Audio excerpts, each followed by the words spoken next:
İlyas Əfəndiyev. Körpü salanlar.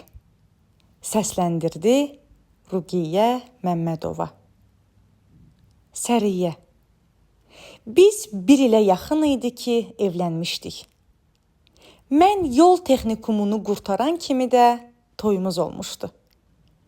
Baş Yollar İdarəsində mühəndis olan ərim Adil hər gün səhər saat 9:10 dəqiqə qalmış işinə gedər, mən də bazardan aynıyın alıb gətirər, biş-düş edərdim. 4 ay bundan qabaq bizə 3 otaqlı təzə mənzil vermişdilər. O zaman mən otaqları gəzərək, "Ay Adil," deyə zarafat eləmişdim. "Biz bu boyda evlərə nə qoyacağıq?" Adil də gülümsəyərək, "Qəm çəkmə, düzələr," demişdi. Sən demə, çox ehtiyatlı oğlan imiş. Subay vaxtı əmanət kassasına azdan çoxdan qoyubmuş. Atası girdə kömək elədi.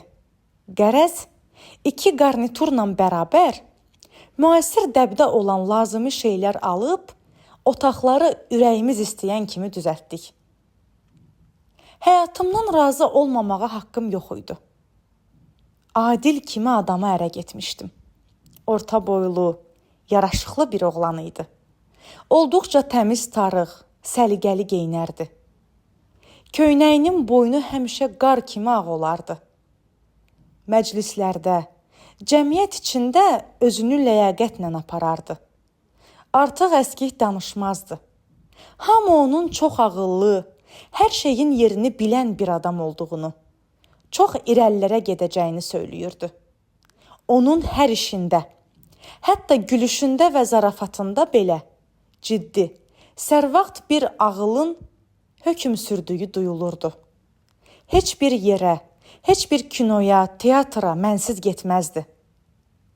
Yad adamların yanında, məclisdə özümü necə aparmağım barəsində mənə tez-tez məsləhətlər verərdi. Mən öyüd nəsihət sevməsəm də inciməzdim. Əksinə, aramızda 11 yaş fərq olduğundan, o vaxt mənim 19, onun isə 30 yaşı var idi. Bunu qanuni bir şey hesab edirdim. Məsələn, o deyirdi ki, kimin üzünə gülümsəmək lazım olduğunu, kimə heç fikir verməməyi gənc qadın bilməlidir. Mən də onun bir tanışına rast gələndə dərhal bütün diqqətimi toplayaraq çalışırdım ki, müəyyən edim görüm, mən bu adama qarşı nə cür mövqe tutmalıyam. Etiraf edim ki, bəzən bu hal məndə bir əyləncəyə, bir zarafata dönürdü. Filan tanışın yanında özümü qəsdən tox tutmağım, sonra Adillə mən tək qalanda qeyri-ixtiyari bir qəhqəhəyə çevrilərdi. Bu zaman o təəccüblə üzümə baxar və qaşlarını çataraq heç bir söz deməzdi. Mən də onun xətrinə dəydiyim üçün könlünü almağa çalışardım. O evdə olmadığı zamanlar güzgünün qarşısında dayanıb, məsələn, onun xoşu gəlməyən filan oğlanı gördükdə nə cür ciddi görkəm almaq lazım olduğunu məşq edirdim. Mən təqsirkar deyildim. Evimizdə bişməmişdi, qonşudan gəlməmişdi. Mən adicə bir zavod çilingirinin qızı idim. Anam da az savadlı, lakin sağlam, deyib gülən məzəli bir qadın idi. Ərimin istək və tələblərindən asılı olaraq, başqa kişilərə münasibətimdə öz hərəkətlərimi daim nəzarət altında saxlamaq mənim üçün o qədər də asan deyildi. Lakin bu məni qorxutmurdu. Ərimin məni istədiyini, mənə etibar elədiyini bilirdim. Mən həyatımdan razı idim. Mən görmədiyim günə düşmüşdüm. Atam girdə 7 baş ailə, 2 balaca otaqda yaşayırdıq. İndi isə, bayaq söylədiyim kimi, geniş, işıqlı otaqlar, televizor, soyuducu, paltar yuyan maşın, tozsoran. Ərimin atası adlı sanlı həkim, yaxın bir qohumu nazir, başqa bir qohumu isə böyük bir trestin rəisi idi. Hər gecə kino, teatr, qonaqlıq. İndi bu sətirləri yazarkən bir an dayanıb filosofanə xəyallara dalıram. İnsan həyatı nə qəribədir, deyə düşünürəm. Bəzən tuş tutub getdiyin yol haradan başlayır və səni haralara aparıb çıxarır. Əvvəl söyüd salxımlarının zərif kölgəsi ilə sakit-sakit axan çay birdən nə amansız burulğanlar yaradır. Başqasına bəxş etdiyin səadət bəzən necə sərt bir tikan olub onun qəlbinə sancılır. Sən isə buna qarşı biganə olursan. Kim deyər ki, bunların hamısı bizim iradəmizdən asılıdır? Kim deyə bilər ki, mən Adil üçün və ya o mənim üçün yaxşı olmaq istəmirdik? Kim deyə bilər ki, ya mən ondan, ya da o məndən öz-özümüzə əsirgərdik? Biz, yəni mən və tələbə yoldaşlarım, texnikumda oxuyanda sanki daim bir yerdə uçub civildəşən, bir ağacda gecələyən bir dəstə quş idik. İndi isə mən o dəstədən ayrılıb tamam yeni bir aləmə düşmüşdüm. Etiraf edim ki, bəzən axşam çağları, məhz axşam çağları onlar üçün, vaxtı ilə mənim birlikdə civildəşən o quşlar üçün darıxırdım. Qəribsiyirdim. Belə anlarda gündə 10 dəfə tozunu sildiyim güzgü kimi parlaq mebellərim mənə soyuq və yabancı görünərdi. Və mən ah çəkib pəncərədən məchul uzaqlara baxardım. Bəzən gecələr Adilə texnikumdakı oğlan uşaqları ilə etdiyimiz zarafatlardan danışıb, onun da bu məzəli əhvalatlara gülməsini istərdim.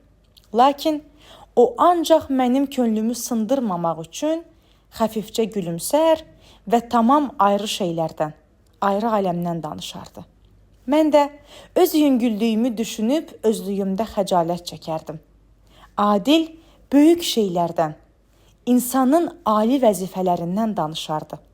Deyərdi ki, insan dünyaya daim inkişaf etmək, daha üstün yaxşıya çatmaq üçün gəlmişdir.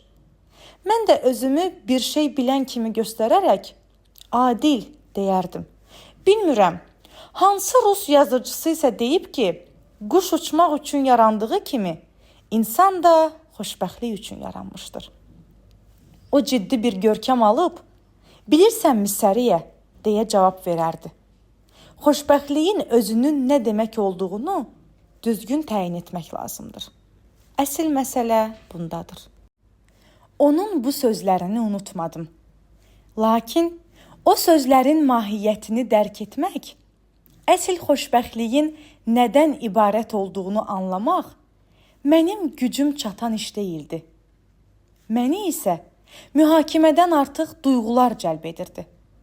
Mən təzə peyda olmuş yaz böcəyi kimi özümdən asılı olmayan bir həvəslə daim günəşə, işığa, səhər-səhər otlar üzərində parıldaşan şeyh damlalarına doğru qanad çalırdım. Və nə üçünsə mən bu ruhi vəziyyətimi öz dostumdan, həyat yoldaşımdan gizlədirdim.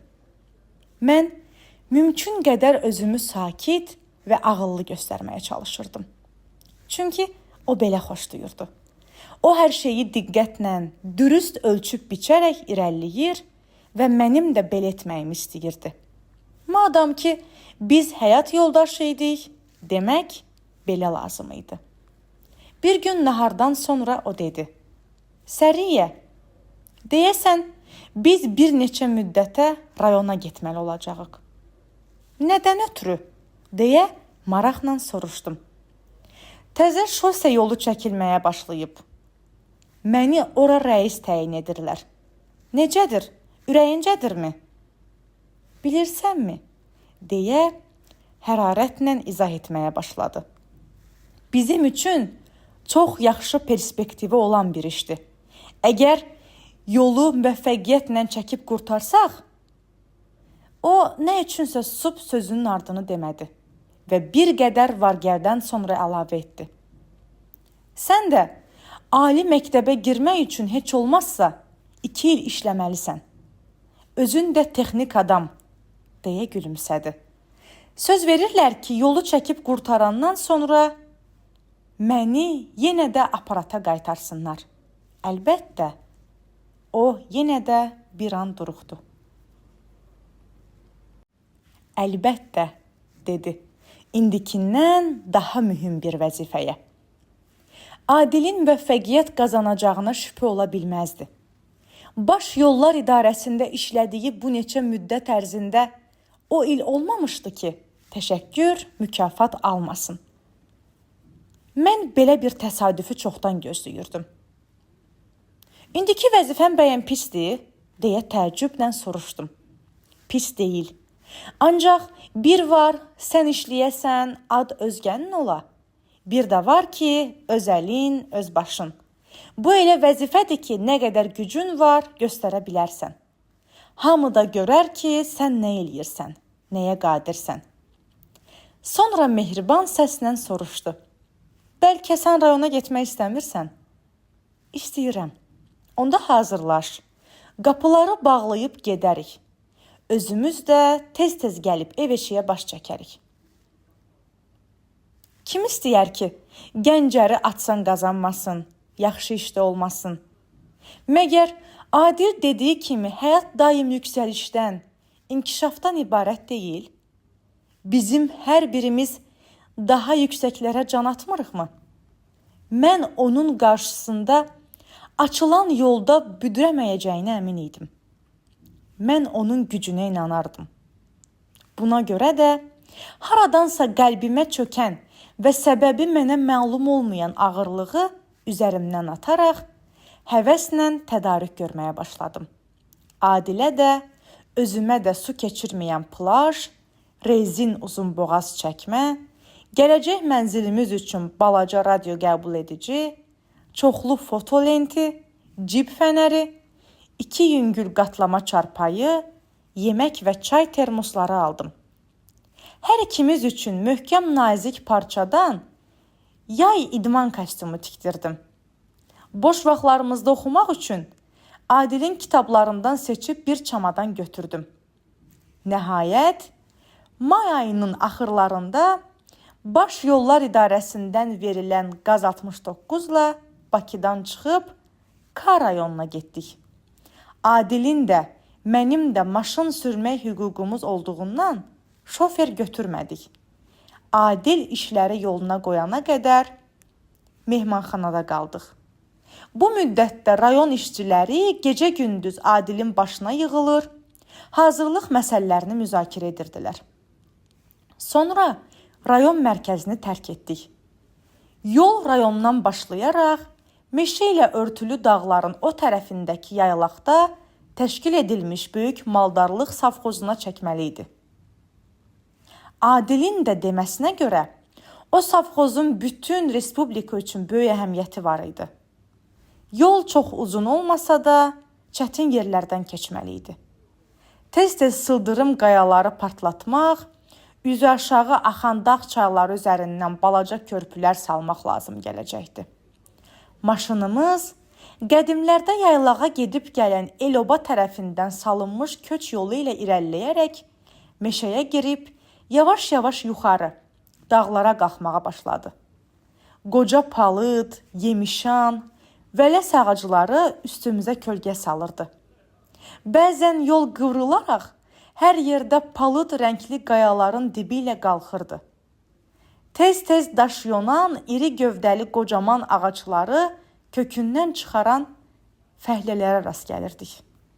Ara-sıra qabağımızda yük maşınları gəlib keçirdi. Adil əlləri rulda bunların hamısını diqqətlə nəzərdən keçirirdi. O gələcək iş haqqındakı fikirləri ilə məşğul idi. Adil cəbhəyə tez gəlmiş zirək, göz açıq bir komandan kimi bütün şəraiti öyrənirdi. O mənim ərim idi. Mən onunla fəxr edirdim. O, ağıllı və yaraşıqlı idi. Mayın axırları olmasına baxmayaraq, meşə ağaclarından bəziləri çiçəyini tökməmişdi. Meşədə hələ bahar nəfəsi duyulurdu. Yaxın dağların zirvəsində qar görünürdü. Qayalardan göz yaşı kimi şəffaf sular sızırdı. Mən tez-tez yanımda oturmuş Adilə baxır, ona nə isə xoş bir söz demək istəyirdim.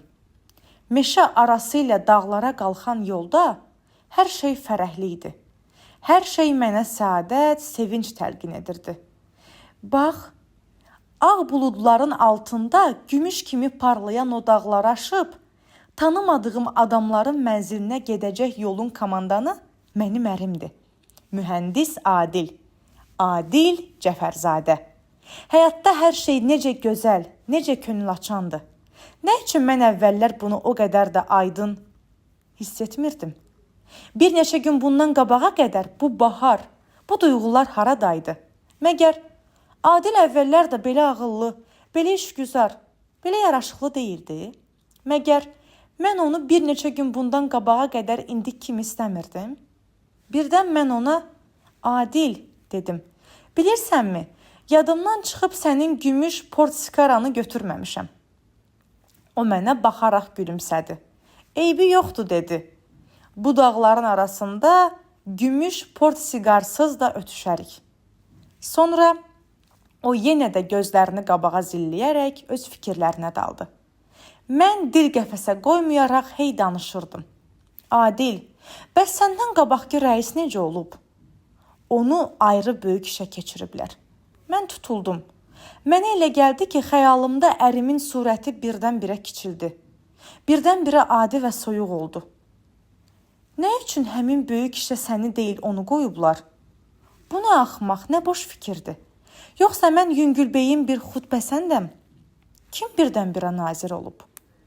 Biz dolama yolla qalxıb, alt tərəfi göz qaraldan uçurum, üst tərəfi isə qalın meşəli dağ olan açıqlığa çıxdıq.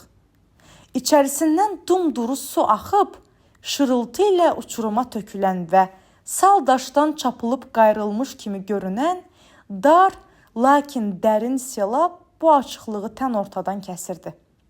İki cavan oğlan kənarda dayanmışdı.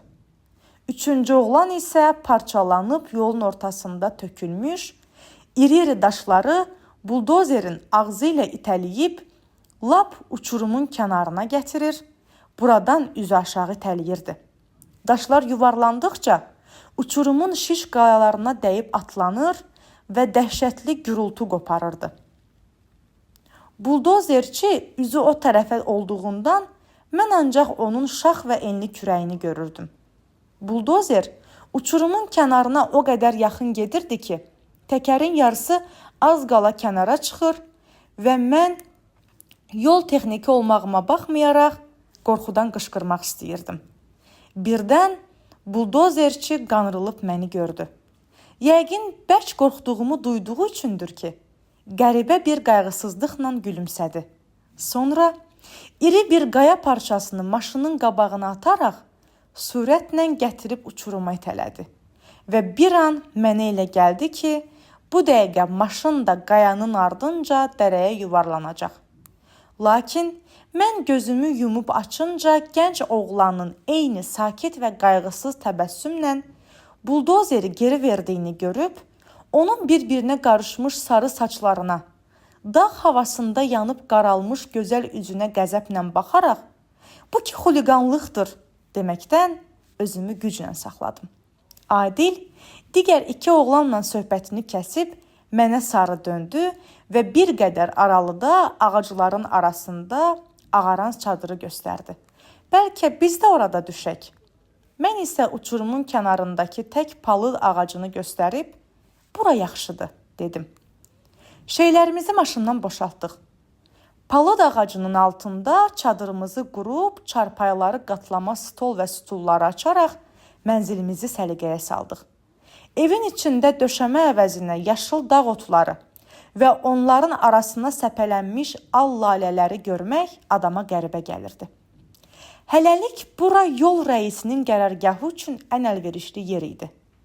Yol irəlilədikcə məskənimizi də dəyişə bilərdik.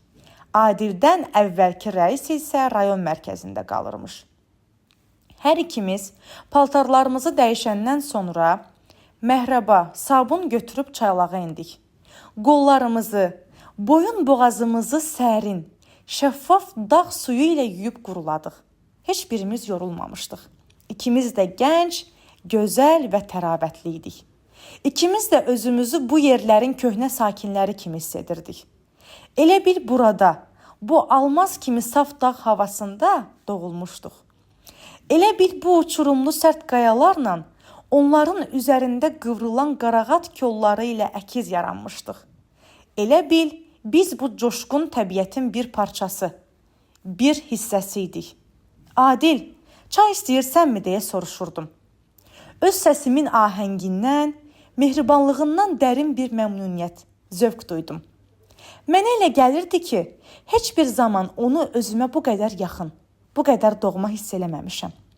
Və elə bu andaca buldozerçinin bayaqki xuliqan sayağı hərəkətini, mənə baxıb istehza ilə qayğısızlıqla gülümsəyən gözlərini xatırlayıb əsəbləşdim.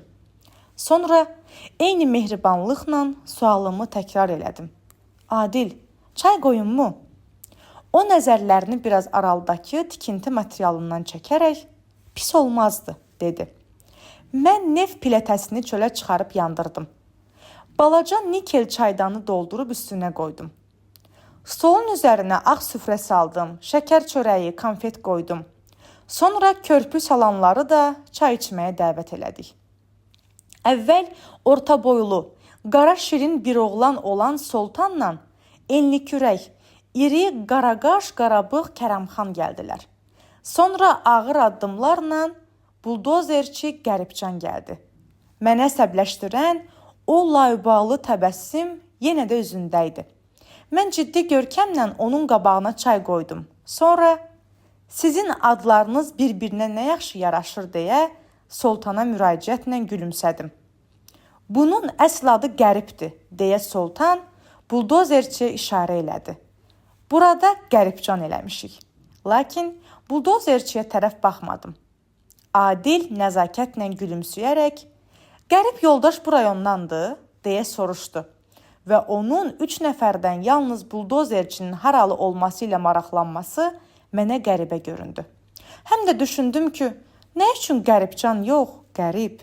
Bəli, deyə Soltan cavab verdi. Üçümüz də bu rayondanıq, ancaq kəndlərimiz ayrıdır. Qəribcan ordudan təzə buraxılıb. Eləmi?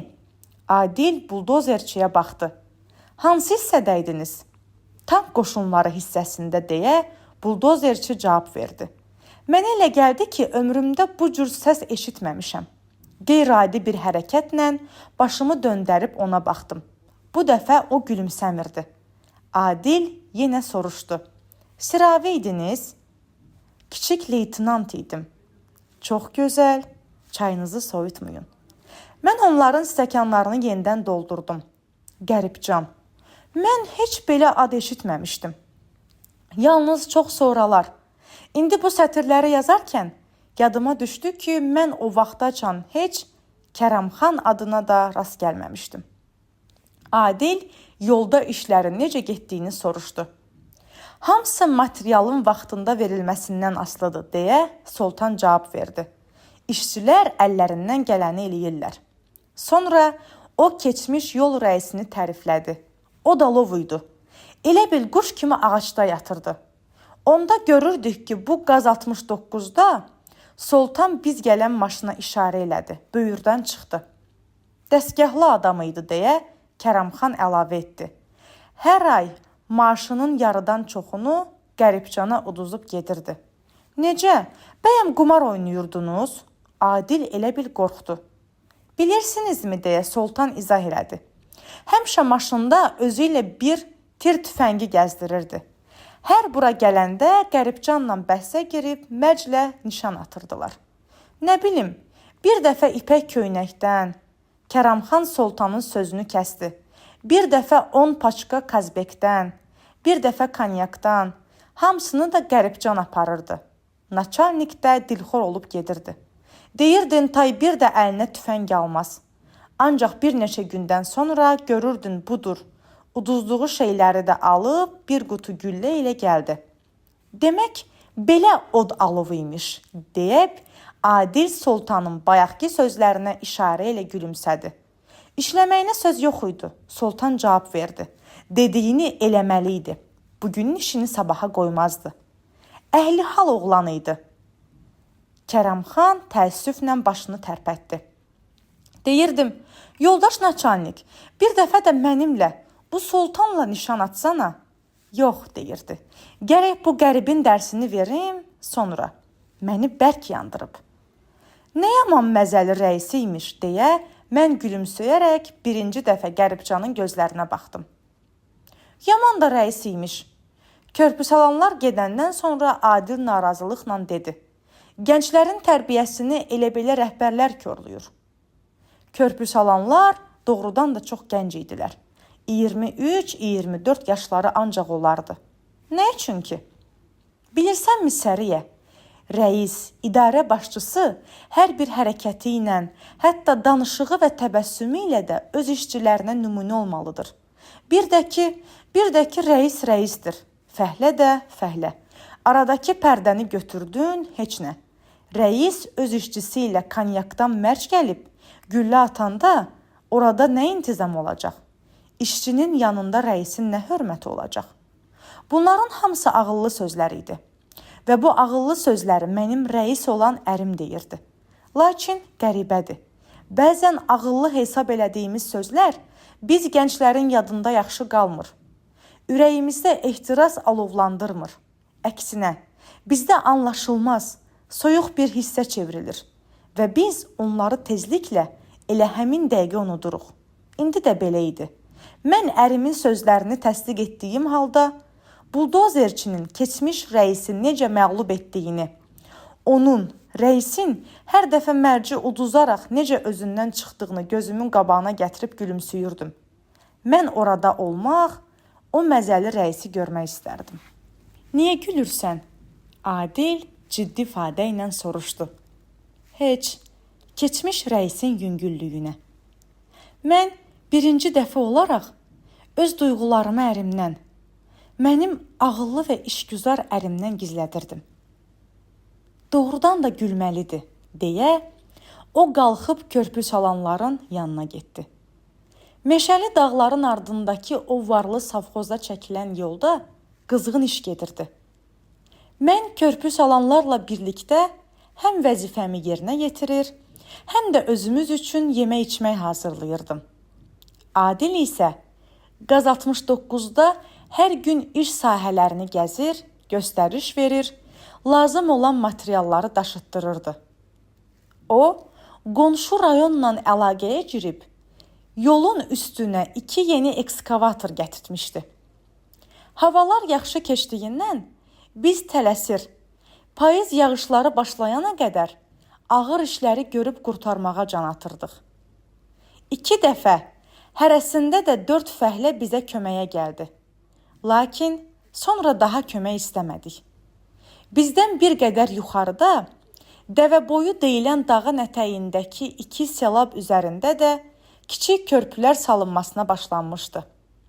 Həftədə 3-4 dəfə səhər tezdən mən Qaz 69-a əyləşib, azuqə almaq üçün rayon mərkəzinə gedərdim. Bu zaman Soltan da mənə pul verib, Səriyə xanım, deyərdi. Bizim üçün də ayından uyundan alın. Məsələn, nə cür ayın, deyə mən də zarafat yana soruşardım. Nə bilim, ətdən, yumurtadan, aydındır, deyə maşını işə salıb tərpənirdim. Əvvəllər özümüzlə yanaşı, onlar üçün də xoraya sardım. Sonra bunun Adilə xoş gəlmədiyini hiss edib vaz keçdim. Lakin bununla bərabər onun bu hərəkəti mənə yaxşı təsir bağışlamırdı. Məsələn, mən özümüz üçün kotlet hazırlarkən qonşumuz körpü salanların nahara bir şey bişirə bilmədiklərini görüb vicdan əzabı çəkirdim. Sizdən nə gizlədim? Hərdən Adil evdə olmayanda onların çadırına gedir, könülləri nə istədiyini soruşur və cəld bişirib qayıdırdım. Bir gün də onların çadırına gedəndə buldozerçinin qapıda oturub üst köynəyinin yaxasına düymə tikdiyini gördüm. Mən onun bütün diqqətini toplamasına baxmayaraq, iynəni necə bacarıqsız işlətdiyinə gülümsəyərək, verin mən tikim dedim. O bunu gözləyirmiş kimi, darıxmış halda ayağa qalxaraq köynəyi mənə uzatdı. Bu hazır paltarları elə başdan sovma tikirlər ki, əyninə geyən kimi düymələri qırılıb tökülür. Mən qopmuş düyməni tikib qurtarandan sonra o birlərinə də bərkitdim. Deyəsən köynəyi özünüz yumusunuz. Bəli, özüm yumuşam. Bu həftə macal tapıb kəndə gedə bilmədik. Mən ayağa qalxdım. Bu saat ütülüyüb gətirərəm. Lazım deyil, nə zəhmət çəkirsiniz ki? Bir zəhməti yoxdur. Mən ütünü qızdırıb buldozerçinin köynəyini ütülüyürdüm. Hər dəfə əlim köynəyə toxunarkən özümdə qəribə bir duyğu hiss edirdim. Elə diqqətlə, elə həvəslə ütülüyürdüm ki, elə bil hamı onun köynəyinə baxıb mənə afərin deyəcəkdi. Onun həmişə yaxasının yuxarıdakı düymələrini açıq qoyduğunu bilirdim. Ona görə də köynəyin yaxalığına buna uyğun tərzdə ütülədim ki, əyində qəşəng dursun. Mən köynəyin enli kürəyinə baxıb özümdə anlaşılmaz bir fərəh duyurdum. Köynəyin üzərində incə bir qırışın da qalmamasına səy edirdim. Birdən Qaz 69 siqnal verərək sürətlə gəlib qapıda dayandı. Mən tələsmədən köynəyi səliqə ilə qatladım və elə bu zaman Adil çadıra girdi. Bu kimindir Səriyə? Buldozerçinin. Buldozerçinin köynəyini niyə sən yuyursan? Yumamışam, ütüləmişəm. Bir də düyməsi qırılmışdı, tikmişəm. Axı nə münasibətlə? Heç, elə belə. O daha bir söz demədən sabun və dəsmal götürüb çadırdan çıxdı. Mən onun necə tez-tez addımladığına arxadan baxaraq buldozerçinin köynəyini aparıb çadırlarında özünə verdim. Sonra eyni sakit addımlarla geri qayıdıb çadırın qabağına sərin kölgə düşdüyündən stolu bayıra çıxararaq üstünə salat, göy-göyərti, çəngəl bıçaq qoydum. Sonra təzə mal ətindən bişirdiyim xörəyi və qızartmanı boşqablara çəkib gətirdim. Bakıdan aldığım balaca qrafini soyuq su ilə doldurdum. İşdən qayıdarkən dağın döşündən dərdiyim çiçəkləri də stakanda stolun üstünə qoymuşdum. Adil yuyunub qurulandıqdan sonra ikimiz də üzbəüz əyləşib nahar elədik. Stolun üstündə hər şey təmiz və təravətli idi. Dağdan sərin və ətirli meh əsirdi. Bir qədər aralıdan meşə ağacları arasındakı körpü salanların deyib gülmələri eşidilirdi. Birdən Kərəmxan: Uca barıdan aşaram mən, yarıma kəniz qoşaram mən. O qızı mənə versələr, hacının qızını boşaram mən. Sözləri ilə başlayan qədim və məzəli bir mahnı oxudu. Oğlanlardan hansı isə bərkdən çırtıq vururdu. Kərəmxan çırtığa uyğun tərzdə təkrar edirdi. O qızı mənə versələr, hacının qızını boşaram mən. Mən qeyri-iradi gülümsəyərək Adil dedim. Nə olub? Niyə qanın qaradı? Heç bir şey olmayıb. Sən də nahaq yerə hər axmaq sözə gülürsən. Mən birinci dəfə idi ki, Adildən belə sərt sözlər eşidirdim. Birinci dəfə idi ki, o qızarıb bozararaq özünü saxlaya bilməyib mənə belə sözlər deyirdi. Nə olar? Bəlkə mən doğrudan da yüngüllük eləmişdim. Bəlkə doğrudan da gülmək lazım deyildi. Bu körpü salanlar da qəribə adamlardır. Belə sözləri haradan tapıb oxuyurlar? Necə yəni o qızı mənə versələr hacının qızını boşaram? Ürəyimdə Adilə deyirdim. Məni bağışla əzizim. Sənin məni tənqid eləməyə haqqın var. Axı biz həyat yoldaşıyıq. Lakin əgər bir də o buldozerçinin ya da məsələn Kərəmxanın köynəyinə ütü çəkmək lazım gəlsə, mən bunu edəcəyəm. Sən də mənim bu cür hərəkətlərimə adət etməlisən. Başqa sayaq mümkün deyil. Dur biraz uzan Adil. Yəqin ki yorğunsan. Mən də stolu yığışdırıb körpü salanların yanına gedəcəyəm. Körpü salanların yanında nə işin var? İş vaxtı qurtarıb ki, deyə o üzümə baxmadan yavaş səslə soruşdu. Elə belə, adam darıxır. Darıxırsan, götür kitabdan zaddan oxu. Kitab oxumaq istəmirəm. O bir söz demədən qalxıb çadıra girdi. Mən də qab-qacağı təmizləyib yerbəyer elədim. Çaydanı doldurub plətənin üstünə qoydum. Adil nahardan sonra 2 saat dincəlib çay içəcəkdi. Bu onun adəti idi. Mən əl-üzümü yuyub qurulandıqdan sonra balaca stolun üstündəki güzgünün qabağında dayanaraq saçlarıma ətir səpdim. Adil arxası üstə çarpayda uzanıb qəzet oxuyurdu. məni əhatə edən və hələ çiçəyini tökməmiş meşələrdən, biraz aralıda şırıldayan büllur kimi şəffaf dağ suyundan tutmuş, üzərində daim ağ bir qartal hərlənən uçuruma, ondan o yana görünən yaşıl dağlara qədər hər şey gözəl idi. Mən də gözəl və təravətli olmaq istəyirdim. Mən təbiətin bu coşqun ahəngindən, bu gözəllik təntənəsindən kənarda qalmaq istəmirdim. Mənim sirrim bundan ibarət idi. Adil qəzeti üzündən kənar edərək acıqla soruşdu. Körpü salanlar konsert verirlər? Yox, Adil, konsert vermirlər. Tenis oynayırlar. Dünən o buldozerçi 2 dəfə məni aparıb. Gərək ondan qisasımı alım. Sən də uzan dincəl. Birazdan çay dəmləyəcəyəm. O bir söz deməyərək yenə də qəzetə baxdı. Hələlik Adilcan. Çadırın qapısında Soltanla Kəramxan tenis oynayırdılar. Buldozerçi isə yosunlu bir daşın üstündə oturub, bıçaqla əl çubuğu qayırırdı. Məni görərkən üçü də gülümsədi. Buldozerçi cəld qalxıb içəridən kətil gətirdi.